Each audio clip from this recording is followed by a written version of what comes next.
Well, good morning. Happy Mother's Day to all the mothers out there. We got wind finally again. A little bit of breeze carried that smoke away yesterday. It was brutal. So between the smoke and the solar flare storm or whatever that was happening, I ended up just driving about 100 and some acres because the GPS was totally useless. Really looking forward to getting that tech out here. Hopefully he can figure something out, change a part, upload some new software into it, do something, because that is, oh man, it was, anyways, it's not good. It's not good at all. Yesterday and the day before were absolutely brutal. And it's super intermittent. So some days it's a total write-off, and other days it's, it works okay. I was talking earlier about my overlap issues. I don't know if you can see out there. So look, like, see how I drove perfectly straight, and on this side, you can see two sets of tires. So you got the big cart track in the middle, and then out this side there's two sets, and then out this side there's two sets. That's how it should look on every single one of our fields, because the the shanks stick out about 4 feet outside those inside this caster wheels. And when I was actually driving up on the west half, I was looking, lots of times you can only see one tire track in between the two cart tracks. Well, hopefully I can make this make sense later on once I get done seeding. But that would mean there's 4 feet of overlap, which is just, that's not acceptable. When you buy a GPS system that's anywhere from, I don't know, $10,000 to $20,000, $30,000 now, that's not acceptable to have 4 feet of overlap. The whole reason you buy the GPS, there's, I guess, like a 2-part thing, probably a 3-part thing. The most insignificant part is you don't want to look like an idiot to the neighbors who all have GPSs. That's the most insignificant part. Number 2, for me anyways, is you take out that overlap. So all that overseeding, if you're going to do 10% more, say an overlap, I don't know if that's a lot, 5% more. On a farm like ours, you're looking at 260 acres at 10% or 130 acres at 5%.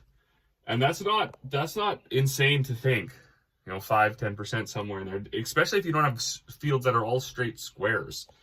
Now, if you start to do the math on what it costs to seed a whole quarter of land, now it's not all wasted. Extra fertilizer, and you're most likely going to get a net benefit from it. If you double up on your seeding, lots of times you'll see in those areas, it's okay. It's better, right?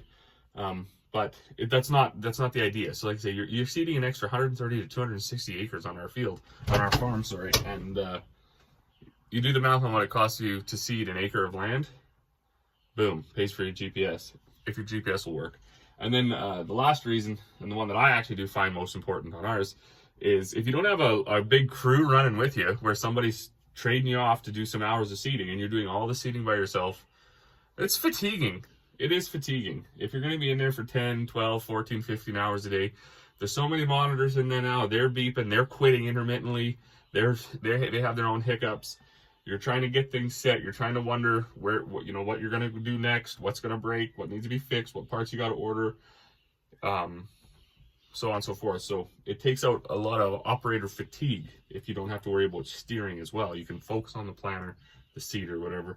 You can focus on your monitors. You can hopefully be proactive to things maybe failing or something like that. But anyways, let's get over there. Let's get the tractor fired up. This is potentially our last day of seeding for 2024. It is Mother's Day. Instead of getting up and making the whole Mother's Day breakfast for Corey, I actually let her sleep because she's been battling that sick baby for the last week. Now the baby was better yesterday, and a little bit better the day before too, but still, anyways, it's taking a lot out of her. Baby's up throughout the night a whole bunch and is quite difficult and fussy all day long. So this is the point that I wanted to show, and I was trying to illustrate. See, you got basically 4 shanks, 1, 2, there's one in the back there, 3 and 4, 12-inch spacing, that's 4 feet. 4 feet sticking out from this tire. There's certainly 4 feet sticking out from the tire behind it, this trailing caster wheel. So, and actually if you come from the back, you can see it's almost 5. 1, 2, 3, 4, 5. So anywhere in our fields where I'm seeing only one of these single tire tracks and then not the next one, it means I've overlapped 5 feet, which is totally unacceptable. Now, a guy maybe can't drive perfectly straight up and down the field by steering, but you certainly don't overlap 5 feet every single round. And 5 feet, if you do 3 passes, that's 15 feet. That's just about an acre. An acre is 16 and a half. So if you're gonna do that quite a few times going up the field because your GPS sucks, you could be at 10, 15 acres of field overlap times 10 or times 18 fields. Boom, there you go. You got your, whatever that is, 200. Garbage, anyways. And then I've been talking to some different folks over the last couple days about the GPS. I don't know what this thing is called. So it's got this sticker on the door. I don't know if that's the IntelliSteer Ready. I don't know if this thing's called IntelliSteer, IntelliView. I don't know if it's called, I don't know what it is, but it doesn't have its own monitor. It's integrated into the system, and it's a total pile of junk. Well, what is it? 8:30. Just got filled up. And a few more rounds to go. And then that'll be 2024 wrapped up. So as you can see, the smoke from yesterday has since disappeared. A little bit of a breeze this morning, enough to keep the old flag flying. I had to put a tarp strap on her there. That was, I don't even know where that come from, PV Mart or whatever, but it must have been a budget flag because it didn't even make the season. So, a good buddy of mine, the Gentleman Farmer here on YouTube, he and I have a joint channel called Smokin' Oak, where we sit back in the evening, have a cigar and have a whiskey, and we had done a whole live stream topic, excuse me, on poor quality manufacturing and things like that. So, you know, that flag would fit right into there. I don't know what country of origin it come from. I'm sure it wasn't made in Canada. But terrible quality. You don't even get 2 weeks out of it if the wind's blowing, which is a requirement for a flag to fly. And then and then it's got to be disposed of. However you do that in the flag world, I don't. There's other ways to do it than just throwing it in the dump. But our point in that live was they shouldn't be able to make stuff like this. So if a flag ranges anywhere from $2.99 on some crazy garbage app all the way up to $29.99 or $59.99 based on quality, why don't they just stop making the ones that are going to instantly end up in the landfill? Because it's not good for the environment. Like, it's no one's winning when we do that. The consumer is out of pocket, oftentimes way more, because he buys way more crappy quality products as opposed to just buying the good one once. Lots of times it's because we're unsuspecting. We don't know that. Sometimes it's because we're just cheap and we think we can get by. But yeah, there needs to be a little bit more consumer protection, a little bit more regulation on and quality control on some of this stuff that's pouring onto our shelves. Anyways, the reason I bring that up is because when we're done seeding, that's a high pressure time on the farm, seeding and harvesting. Spraying is also a busy time, but you can work around it.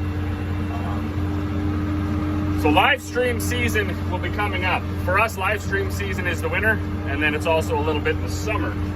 We try to schedule that in onto some weekends where we're gonna get some rain and we can't work outside, or some weekends when it's just maybe too cooking hot and it's no fun to work outside, usually around 8 o'clock in the evening. So if you haven't checked out Smokin' Oak here on YouTube, I would strongly encourage you to do so. Go over there and subscribe to the channel and click that little bell, then you'll know when we go live. We only do lives on that, really. And then, yeah, check out the Gentleman Farmer as well on YouTube. So here's one thing that I don't understand why it happens is I got this set to, well, this last little bit I set to 200 pounds, and it stays at 200 for a while, and then it flips around like this for a little bit, and then it goes back to 200. But I'm curious if anybody has this P1050 tank or this style of monitor. Why does it do that? So the fertilizer one doesn't do that. It stays right at whatever you dial it into. It's just the seed one, this front meter. It has a bit of a time trying to figure out how to get back to 200. Oh, I cannot get over how many times I've cleaned and dusted this cab. Don't believe me, I got my supplies right here. I'm not a Windex guy, and I'm not a glass like wax guy or any of that other stuff out in the field because the dust sticks to it so bad. Your best bet is just grab yourself a jug of windshield washer fluid. That's the best bet, because you get it wet dry, and then it doesn't leave a sticky residue for the dust to stick to. And then I also got my mother's in there.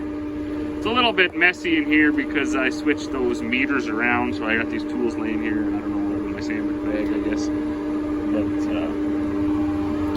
doesn't really matter because check it out. Boom, boom. When I go back to the lake, that should be the last full pass for 2024. So all we gotta do is get things to hold up until then. GPS has been on point today. So as I had said before, I got a chain hanging down there. It's hard to see because it shakes, but that's so I can see, because I don't have the best eyes for judging depth and distance. So I don't, in fact, the eye doctor said I had no depth perception at all. So that's handy when you're trying to judge distance 25, 30 feet out. That chain dragging in that furrow helps me know that I'm on the right spot. I'm still going to get the tech out. Maybe he can upload some software or whatever, or maybe even change. Maybe it's time to upgrade. I have seen a couple of guys point out on social media and stuff, and some of the TikToks and videos I had made, basically suggesting to upgrade the system altogether. This would have been a original to 2013 system, and maybe it's just time. I don't know. If you're going to use it at all, you know, it's one of those things, you don't want to pay extra money for it, and right, you just kind of, it's supposed to be plug and play, where you just open up the box and turn it on and go. This one doesn't have an annual subscription or anything, so you kind of run on that and you hope that it's going to work that way. But the reality is, if it's not working at all, you're not getting the efficiencies out of it, if it's just too hit or miss or whatever the case may be, you know, it's probably time to concede, even if it costs a guy $1,000 a year or whatever. I don't actually know what those subscriptions are. You know, it's probably a small price to pay for having a reliable piece of technology that, you know, you're not going to be overlapping too much, you know, you're not going to be missing, things like that. So anyways, once we get things situated in the yard, I get caught up on a few bags that I gotta make. Get a little extra snooze in here, then we'll tackle some of these projects for the summer. Well, everybody, that's it. Just seeding out the last little bit of my tank. Of course, the way the tank empties, the last little bit is on this side. That's why those are showing just a little bit of seed yet. But I'm done. I seeded out the fertilizer, seeded out the inoculant, got a little bit of peas left going out. And then we are, 2024 is officially over. Seed is in the ground. So everybody that watched along this season, thanks. Definitely appreciate it. All the new folks that subscribed this season. Stay tuned for some summer stuff. We got some bins to build, some 10,000 bushel bins. Got some maintenance to do on some swathers. We gotta go pick up our combine from the dealer, from its recent service. Lots going to be happening this summer. And of course, spraying season is going to start right away. I'm actually going to go check out my wheat that I seeded back there on April 23rd. Mom was over there. She said said, it's up quite nice already. So not that it needs to be sprayed right away, but spraying season will be coming right around the corner. So as always, thanks for watching, and we'll see you all on the next one.